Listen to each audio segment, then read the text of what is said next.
quoting William Shakespeare, the devil can cite scripture for his purpose. Is like a villain, like a smiling cheek, with a smiling cheek, unquote. The fact is that the Bharatiya Janata Party has on its agenda uh, to tick off reservation. And they have been saying it many times.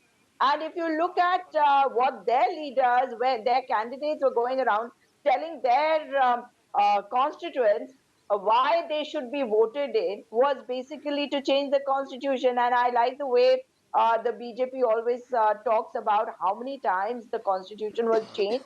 And whenever they changed it, it was for the betterment of the country. Well, Wasn't changed, ma'am, whoever amendments. whoever yes, whoever has amended it, and therefore talking about these amendments also, when you amend the constitution, it is all for the good, and when the Congress party amended it, it was all for the bad according to you. But the fact is that when the Prime Minister Okay. was taking oath and Rahul Gandhi held up the constitution to him, obviously that flustered and made him desperate, and that is the reason why they've got Yogi Adityanath, who's known to be a dictator in the state of Uttar Pradesh, talking about emergency. But people today want to know what is happening in the NEET examination. People want to know about the issues which are plaguing the country. People want to know about paper leaks. The Prime Minister doesn't talk about it. Yeah. The country wants to know when the violence in Manipur will stop. The country it will not be told about it.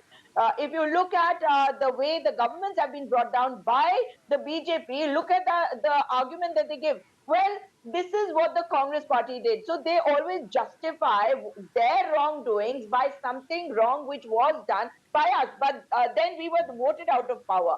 And the fact Okay. is that Okay. even Let me today, get